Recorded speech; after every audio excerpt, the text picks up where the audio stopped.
Lakini bila kusahau, nitumie fursa hii pia kuwatakia rehema na amani ashabi wa bwana mtume Muhammad sallallahu alayhi wasallam, masahaba ambao wameifanya kazi kubwa mno ya kuhakikisha dini inatufikia mimi na wewe, angalau kwa uchache tukapata bahati ya kumjua Mwenyezi Mungu Subhanahu wa Ta'ala. Lakini vile vile nitumie nafasi hii kuwatakia rehema na amani mashekhe zetu waliofanya kazi kubwa ya kufundisha dini ya Allah Subhanahu wa Ta'ala, na wanaoendelea kuifundisha, waliokuwa hai na wale waliotangulia pamoja nasi. Mwenyezi Mungu Subhanahu wa Ta'ala atupe mwisho uliokuwa mwema. Ndugu zangu katika imani, katika muda huu na wakati huu, nitumie dakika chache kukumbushana maneno machache yenye msingi wa Mwenyezi Mungu Subhanahu wa Ta'ala. Maneno machache ambayo nataka tukumbushane katika dakika chache hizi. Nataka tukumbushane umuhimu wa umma kuwa kitu kimoja, umuhimu wa Waislamu kushikamana kuwa kitu kimoja, ili waweze kupata radhi za Mwenyezi Mungu Subhanahu wa Ta'ala, lakini vile vile waweze kufanikiwa kuupata mwisho uliokuwa mwema. Ndugu zangu katika imani, katika ulimwengu tunaoishi, Uislamu ndio dini pekee iliyobakia yenye kupigwa vita. Katika ulimwengu tunaoishi, Uislamu ndio dini pekee inayopigwa vita duniani. Na ni kwa sababu gani? Uislamu ni dini yenye mfumo wa maisha kamili ya mwanadamu. Uislamu ni dini ambayo hauwezi kuigeuza, yani ukaigeuza kwa sheria za kutengeneza ukajaribu kuzilazimisha zikaingizwa kwenye Uislamu, alafu Uislamu ukazikubali. Kwa mfano, ukiangalia imani zingine, hata katika ndugu zetu, katika Adam, katika imani zao, ukienda imani ya Kiyahudi, Judaism, leo hii ukienda imani ya Kiyahudi, watakwambia imani yetu sisi ndio imani ya Musa. Yani watakwambia sisi Wayahudi dini yetu ni dini ya Musa, inaishi kwa kufuata misingi ya Musa. Lakini leo hii dini hiyo wanaotangaza dini yao ndio dini ya Musa, ukienda leo duniani, makao makuu ya ushoga yako Uyahudi. Yani pale Israeli ndio kuna makao makuu, na ndio nchi inayoongoza kuwa na mashoga wengi. Maana yake ni nini? Dini hiyo tayari inaendana na dunia inavyotaka. Sasa dini yoyote inayokubali kuendana na dunia inavyotaka katika kila jambo, haipigwi tena vita. Yani inakuwa ni modern, inakuwa ni dini ya kisasa. Yani watu wanaishi kulingana na dunia. Yani mtu anasema mimi ninafuata maneno ya Mungu, lakini maisha yake yanaishi kulingana na dunia. Lakini ukiachana na hivyo, hata ukija kwa ndugu zetu wa Kristo, ukiangalia leo hii unakuta kuna maaskofu mashoga, unakuta kuna kanisa ambalo linakubali ushoga. Maana yake wamekubali kubadilika kuendana na matakwa ya dunia. Lakini dini pekee ambayo ni ngumu kubadilika moja kwa moja kuendana na matakwa ya dunia ni Uislamu. Na ndio maana leo hii ukisikia imamu akitokea akajitangaza kuwa mimi ni shoga, tayari huyo imamu imamu yuko vitani. Maana yake Waislamu hawawezi chekelea alafu na waumini wakawa wanaendelea kusali mbele imamu yao ni shoga. Tuliona hilo South Africa hapa. Alitokea imamu mmoja akajitangaza yeye ni nani? Ni shoga. Na akawa anajifanya kwamba anafungisha ndoa za mashoga. Na ukirudi kwenye status ya yule imamu unakuta ni mtu ambaye amesoma. Yani maana yake ni mtu aliyeandaliwa miaka mingi. Akaenda kusoma Madina, akahitimu, ni msomi mkubwa. Ukienda kwenye misingi amemaliza kulia. Msomi huyo maana yake aliandaliwa maalum kwamba wewe tunakuandaa ndio utakuwa imamu wa kwanza kutangaza kwamba wewe ni imamu na ni imamu wa msikiti, lakini shoga. Wakamwandalia na msikiti pale South Africa, na msikiti ukawa na waumini. Baada ya muda kwenda, waumini wengi wanasolishwa, kumbe wanasalishwa na shoga. Ilipofika siku ya siku akaamua kujitangaza kwamba jamani, mnaniona mimi ni shoga. Waislamu wakasema kumbe wewe ni shoga basi sawa, tutajua namna ya kumalizana na wewe. Mambo yalivyoenda, baada ya siku tukasikia mtu yao, watu wakampa za kichwa, wakamalizana naye. Kwa nini? Kwa sababu Uislamu ndio dini ambayo haitaki mchezo.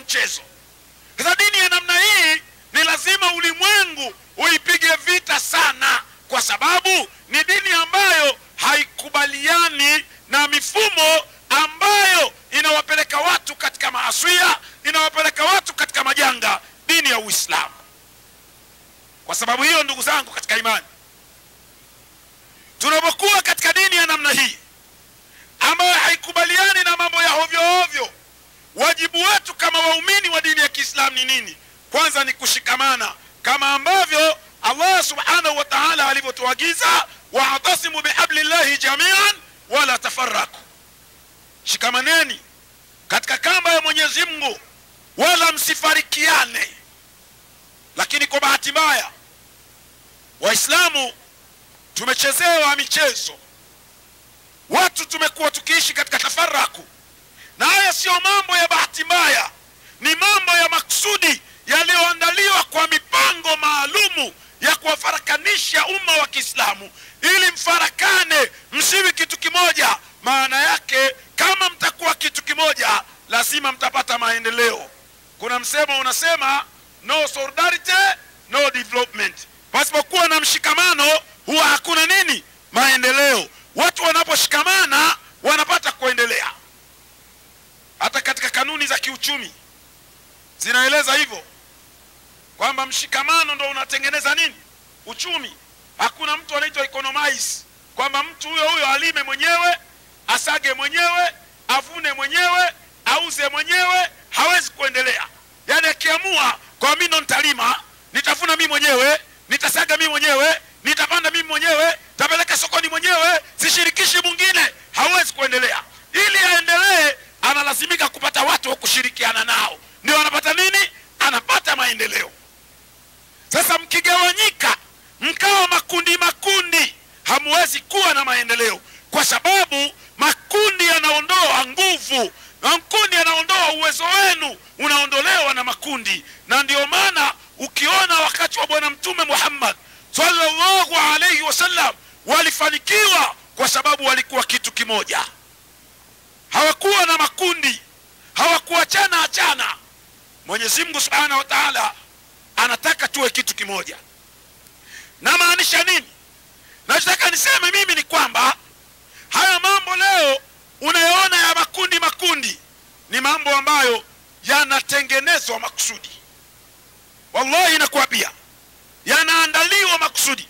Na hata hao leo unaona akida hizi, ikhtilafu ni ilmu. Mji wote unapokuwa katika ilmu inapoongezeka kunapatikana ikhtilafu. Kwa nini inapatikana ikhtilafu? Ikhtilafu ni mawazo ya kufikiri, ya namna unavyolielewa wewe jambo. Mfano, aya inaweza kuwa moja, wewe umeisoma na huyo ameisoma na huyo ameisoma, lakini wewe umeielewaje? Namna ulivyoielewa wewe, maana yake ndivyo utakavyoitumikia wewe. Sasa mnatofautiana kwenye kuelewa, hiyo ndio inaitwa ikhtilaf. Lakini ikhtilafu sio tafarraku. Kwa mji wote ilmu ikiongezeka huwa inapatikana ikhtilafu, kwa sababu ilmu inafanya nini? Inaongezeka. Lakini Mungu ametukataza tafarraku, kwamba mnaweza kuikhtilafiana lakini bado mkawa kitu kimoja kwa ajili ya la ilaha illa Allah. Lakini leo watu wanaandaliwa kuchukiana, na hizo ni manhaji maalum. Wale ambao hawaupendei wema Uislamu, leo vimekuwa vinajengwa vyuo vya manhaji maalum ambayo vinafundisha hali ya watu kutengana. Yani mtu anatengeneza chuo, alafu kile chuo anafundisha labda mpaka kiwango cha thanawi, kwa kiwango katika tafsiri ya kawaida elimu ya form 6 katika dini. Anaenda anasomeshwa, lakini kile anachosomeshwa anasomeshwa chuki. Sio ilmu bali chuki. Anafundishwa kumchukia mwingine kwa sababu tu hakubaliani na yeye katika akida. Yeye anatofautiana na yeye katika jambo fulani. Sasa inafika bahala hata ukitembea barabarani unaweza ukamwambia mtu assalamu alaikum, kabla hajaitika salamu yako anakuangalia kwanza vizuri. Akikuona bahati mbaya labda hata kidevu chako hakitoki ndevu, hiyo asalamu yenyewe haitiki. Unaweza ukasikia bwana anakufyonza, hujaitika asalamu. Badala hata kama una jambo zuri, mfanye yule ambaye unahisi kuna jambo yeye anakosea. Wewe wajibu wako kama muumini na Uislamu unaotufundisha ni kumfanya awe karibu, awe rafiki yako, ili sasa upate nafasi ya kumfikishia ujumbe kidogo kidogo, hatimaye atakuelewa. Lakini leo watu wanafundishana uadui, wanafundishana chuki. Ndio maana umma wa Kiislamu sasa kadri siku zinavyoenda mbele unawazidi kugawanyika, unakuwa makundi, na katika hali ya namna hiyo inatupotezea mujtama, inatupotezea nguvu.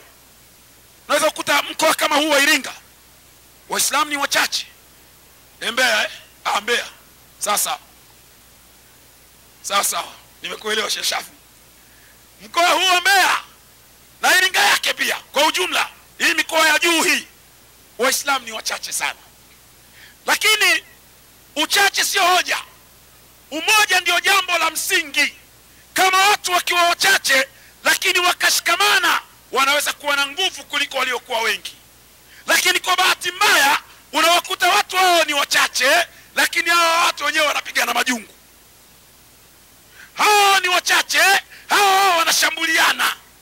Hao ni wachache, hao wenyewe hakai meza moja.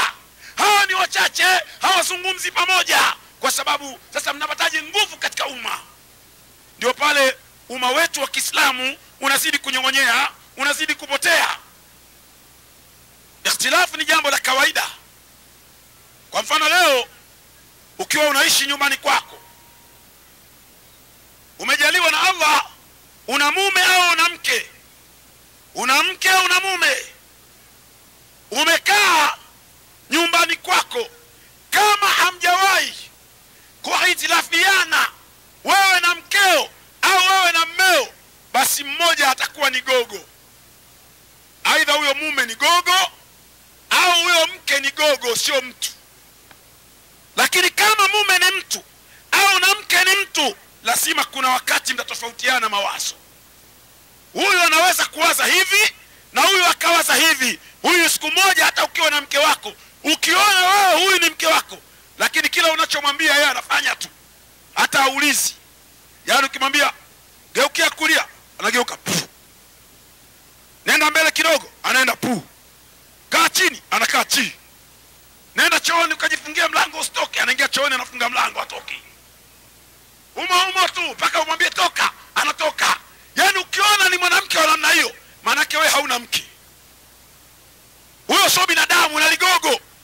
Lakini kama una mke lazima akuulize, mume wangu ananiambia nende chooni nisitoke. Yaani chooni nikafanye nini? Mimi sisikii choo. Wewe unaniambia nende chooni nikafanye nini? Maana yake atataka hoja ya kumfanya aende chooni asifanye nini, asitoke. Sasa ukimwona mtu yeye ana jambo la namna hiyo ni shida. Ikhtilafu inaweza kuwa katika nyumba yenu mnaishi, ni jambo la kawaida. Kwa mfano, mke anaweza kupika ugali akatengeneza na mchuzi vizuri akaweka pembeni, akaja mume akatengeneza tonge lile akadumukiza kule ule mchuzi, kisha akadumukiza mdomoni. Baada ya kuweka mdomoni akamwambia mke wake, mke wangu, mimi naona chumvi nyingi leo, mbona umetereza chumvi nyingi? Mke akachukua tonge akaweka kwenye ule mchuzi akasema mimi naona iko sawa sawa. Alafu kisha mkamwita mtoto wenu kamwambia, Abdallah au Aisha, hebu na wewe njoo uchukue tonge weke kwenye mchuzi. Yule binti na yeye akaja akaweka kwenye mchuzi kisha akaweka mdomoni. Yeye akasema mimi naiona ndogo. Mtoto anasema ndogo, mama anasema iko sawa sawa, lakini baba anasema nyingi. Sasa mwanaume mwenda wazimu ataanza kumtukana mke. Kumbe hiyo ni ikhtilafu kwa sababu ya kuonja. Yeye aliyepika ameona iko sawa sawa, wewe umeona nyingi. Mwambie mkeo ongeze maji aweke jikoni chemshe uendelee kula. Maana yake nini? Hiyo ni ikhtilafu, sio tafaraku, sio swala la kuanza kupigana. Kwa Allah subhanahu wa ta'ala ametuacha tofautiane kwa sababu dunia haiwezi kwenda kama watu hamtofautiani. Ndio maana Allah akataka mambo mengi tuwe tunakaa shura. Shura maana yake nini? Watu wanatoa hoja tofauti tofauti kwa sababu ya kutofautiana. Lakini leo umma, wallahi nakuapia, Waislamu kila siku toka sisi hatujazaliwa, tumezaliwa tuko wadogo, unasikia wanatukanana kwa ajili ya mwezi.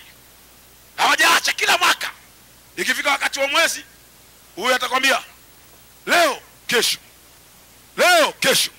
Wale wa kesho wamekula mchana, wale wa leo wamekula Ramadhani. Yaani watashambuliana. Ramadhani kisha wanasubiri Maulidi. Ikifika Maulidi wanaanza tena. Maulidi bida halali, bida halali. Wakati wa Maulidi kisha wanasubiri Arafa. Arafa ikifika wanaanza tena. Arafa leo, Arafa kesho. Arafa leo, Arafa kesho. Watashambuliana. Yaani wanaenda hivyo. Ukisha wakimaliza mwaka wanasubiri mwaka unaokuja wanaanza tena. Sasa unajiuliza maswali kwamba namna hii ni ipi?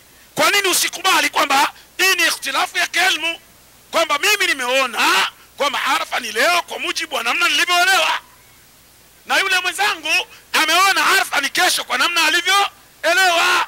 Maana yake kwa misingi ya kielimu sisi sote tunakubaliana, kwa sababu hiyo ni nini? Ni ikhtilafu katika masuala ya kielimu. Kwa nini tutukanane? Kwa nini tupoteze umoja wa umma wa Kiislamu kwa sababu ya ikhtilafu zetu? Ndugu zangu katika imani, niwahusie sana, umoja ni jambo la msingi sana. Tusipokuwa wamoja, dini ya Allah haiwezi kwenda mbele. Kama tunataka dini ya Allah iweze kwenda mbele, ni lazima tuhakikishe tumekuwa wamoja. Na ili uwe wamoja, na tujitahidi pia tuwasomeshe watoto elimu nzuri. Elimu nzuri unaanza kuangalia walimu. Wallahi nakuapia, kabla hujampeleka mwanao kwenda kusoma, unaangalia kwanza, kama ni madrasa, unaangalia walimu wanaomfundisha wakoje, zile akhlaki. Kwa sababu kawaida ya wanafunzi wanapenda kuiga tabia ya nani? Ya mwalimu. Kama mwalimu akitembea anaweka bega moja hivi, afu anatembea hivi, basi utashangaa na mwanafunzi naye anafanya nini? Anaweka bega moja hivi, anatembea hivi. Ukimuuliza vipi, anakuambia kwani muonaji teacher anapotembeaga anaweka bega hivi. Maana yake kawaida pia wanafunzi huwa wanapenda kuiga akhlaki, tabia za walimu wao. Kwa ni lazima ukitaka kumchukua mwanao unampeleka madrasa, unaangalia pia na akhlaki, tabia za wao walimu. Walimu wakoje? Manake ukipeleka tu mtoto kwa sababu umeambiwa hii inaitwa madrasa, basi wewe hauangalia tabia, unapeleka tu. Unaweza ukapelekea kwa watu wakitoka pale wanavuta bangi. Wallahi nakwambia, yaani unaweza kupelekea mwalimu, kumbe mwalimu mwenyewe analipuliza. Akimaliza kulipuliza, akija huko darasani vituko vitupu. Unaiona madrasa haina mwelekeo, fujo fujo tu, vurugu. Mwanafunzi mwenyewe wa madrasa hana tabia nzuri, kwa sababu madrasa maana yake inamwandaa mu'min atakayekuwa bora katika kumtumikia la ilaha illa Allah. Muangalie mtoto wako, madrasa anayosoma anaandaliwa kuwa mu'min bora. Ukiona mwanao anasoma madrasa badala ya kuwa mu'min bora anazidi kuwa kichaa, basi hiyo madrasa mwamishi. Sio kazi ya madrasa. Kazi ya madrasa ni kuandaa vijana wawe wema katika jamii. Kwa ndugu zangu, tunapeleka kusomesha watoto pia tuangalie tunawapeleka watoto madrasa gani. Na ndio maana leo ukiangalia watoto wengi wanaimba muziki ni watoto wa Kiislamu, na wengine wanasoma Qur'ani vizuri, wengine walikuwa wapiga dufu, wengine walikuwa waimba kaswida huko madrasa huko. Leo ndio waimba muziki, waimba singeli. Ndio hao unamkuta mtoto huyo amevaa suruali, ile suruali iko chini ya nini? Chini ya makalio, yani inachungulia huku, alafu akishaiweka huku chini ya makalio ndio anachomekea kidogo. Akitembea anavaa buti kubwa, akikata kona anatangulia buti kabla yeye hajafanya nini, hajakata kona. Suruali iko chini ya makalio, anaita katakei, huku anashuka mistari abechede, simama dede, nikupe mkate, ni ulambe lambe, ni upake mate. Watu wanasema kamua baba. Inna lillahi. Kwa ndugu zangu, niwahusie sana kuwapeleka watoto kwenye madrasa itakayokuwa bora. Kwa kumalizia, nitoe shukrani ili niwape fursa wenzangu pia waje waseme. Namaliza kwa kushukuru. Tuendelee kujumuika katika hadhara yetu, tuendelee kusikiliza mawaidha, na hivi sasa ni muda wa kuwapo wenzangu kama tuliosema. Tunaye al-akhi Sheikh Shaban Muhoro, yuko hapa kutoka Kenya, ni Mtanzania lakini amekaa sana Kenya miaka mingi, zaidi ya miaka 18, na alikwenda Kenya kwa ajili ya dawa. Walitoka hapa kama kundi la dawa zamani, akiwa hana tumbo kipindi hicho. Alikuwa hana tumbo, alikuwa mwembamba ndogo mdogo, akaenda Kenya. Alipofika Kenya akatokomea kwa ajili ya dawa, akakaa huko, mara akaingia Uganda, akapiga dawa, akapata na mke Uganda, mambo yakaenda. Alhamdulillah, sasa hivi pia tunaye hapa leo katika hadhara hii ambaye atatumia fursa ya kufikisha ujumbe wa la ilaha illa Allah, lakini pia atatuinulia mikono kumuomba Allah subhanahu wa ta'ala atujalie wale ambao tuna matatizo yatuondoke. Seme amin. Kila mmoja hapa ana shida yake. Tutasitiza sana jana hapa kuhusiana na swala la amani, na tutasitiza sana kwa sababu tunajua amani ndio msingi wa maisha yetu. Ili maisha yawe salama tunahitaji kuwa na nini? Na amani. Ifike kwenye uchaguzi watu wote wakapige kura kwa amani na salama, tuchague viongozi kwa amani na salama, na Mwenyezi Mungu awajalie viongozi wetu hekima na busara. Waulahuna wa assalamu alaikum wa rahmatullahi wa barakatuh. Ustadh Shafi Shomari Pango, karibu inshallah katika kipaza sauti inshallah.